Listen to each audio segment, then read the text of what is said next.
Stand by for signal. The Late Shift, written by me.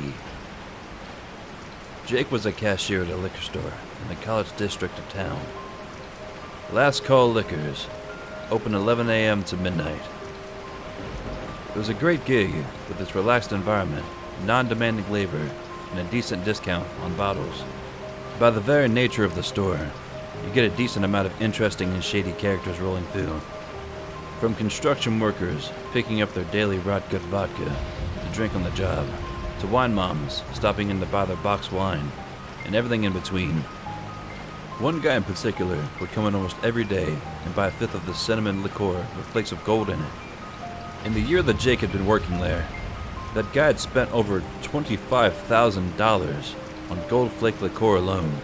Seriously, what a freak.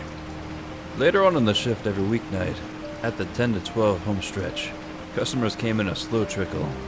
You get a college kid here, a suspicious character there, and sprinkle in some homeless people for flavor. The checkout counter was Jake's refuge. On a raised platform, he looked down on most customers. To the left of the checkout counter was the window leading outside, as well as the glass door set in the middle. Overall, everything was peaceful, until he started showing up. It started innocuously enough. Just a man peeking in from the sidewalk. He had a beanie, a hoodie with the hood up, dark sunken eyes, and a full beard that was mostly gray. Jake never once saw him walk up. He was always just there. Every time Jake went to shoo him away, the man would drop down below the window ledge and vanish. He only popped up once or twice a night, but damn was it unsettling. The first couple of nights, Jake just accepted it as the price of doing business. Weirdos and liquor stores go together like Diddy and Diddy, but as the week went on, it began to chip away at Jake's cool. The bum would appear, and Jake would rush to the door. If he wouldn't leave Jake alone, he was getting his ass kicked. As soon as Jake lunged forward, though, there he went, shooting straight down under the windowsill like a goddamn whack-a-mole. Friday night, Jake had enough. Picking up his phone, he decided to let the cops handle this. 911, what's your location? Hey, I'm calling from Last Call Liquors, across from the college, Jake said, staring down the bum outside. There's a man that won't leave the store property, and I would like him trespassed. No problem, sir. Officers are en route to your location. Jake put the phone down, took a seat, and had a staring contest with his secret admirer. The police station wasn't far, so it was no less than 3 minutes before a cop pulled up into the parking lot. As soon as the cop car pulled up, though, the man dipped down under the ledge like usual. Yeah, good luck with that, bud, Jake chuckled. The window was fully within line of sight, with the officers pulling in, and the liquor store sat dead in the middle of a small strip mall. Oddly enough, the officer got out of his car and walked directly into the store. Hey, bud. It was that guy, right there, outside the window, Jake said, his voice shaky as he pointed at the empty spot just beyond the glass. The officer squinted, giving Jake a tired look. What guy? The guy who was just staring in, watching me, right as you pulled up. Sir, the officer said slowly, hints of annoyance in his voice. There wasn't anyone outside when I got here. Jake's face tightened in frustration. I'm telling you, I sat here, fucking him for a solid 5 minutes, waiting for you to pull in. I didn't take my eyes off of him. The officer blinked, caught off guard. You did what? I kept him in my line of sight, said Jake, louder this time. He's been showing up every night for the past week, sticking his face against the window like he's waiting for something. The officer crossed his arms, an eyebrow raised in silent skepticism. Have you been drinking tonight? He asked, his voice a mix of caution and irritation as his hand moved to his hip. No, sir, Jake replied, clenching his jaw. I've been working my shift like always when that guy popped up again. The officer sighed and finally looked around, glancing over his shoulder with a half-hearted shrug. Look, I'll check around outside, alright? But if he's really out there, you call us again.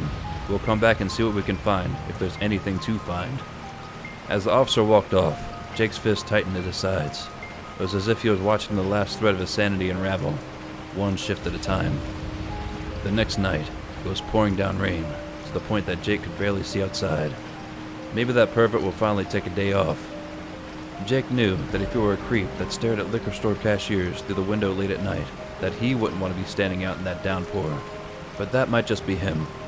Jake looked down at his phone and saw that it was 11:50 p.m. Around closing time was his favorite time to restock the shelves, because it was unlikely to get further business.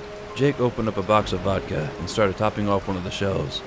Out of the corner of his eye, there he was, standing outside like usual. Except, this time he wasn't leaning against the window. He was standing straight up.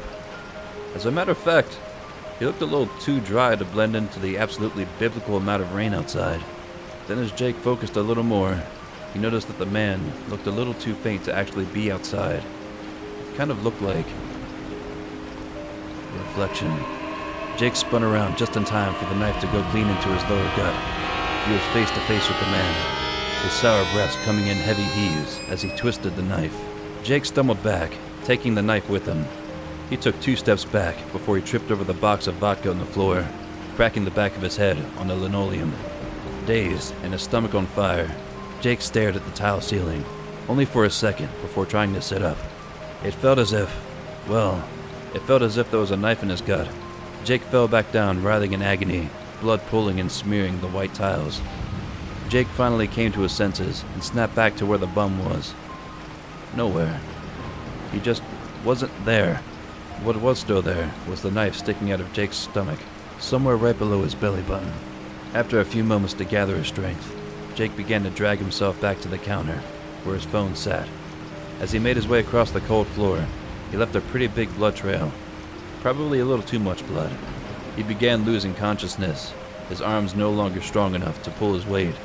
Speaking of weight, everything just felt so heavy. Jake collapsed, blood spreading like dark ink across the cold white tile, pulling beneath him as the store fluorescent lights cast an unforgiving glare on his final moments. The last thing Jake saw, darkness closing in from the edge of his vision, was a face, hands to each side, pressed tightly against the outside of the window. Rain falling heavily around him. He was watching, with a smile on his face. The clock on the wall hit 12 a.m. Time to close.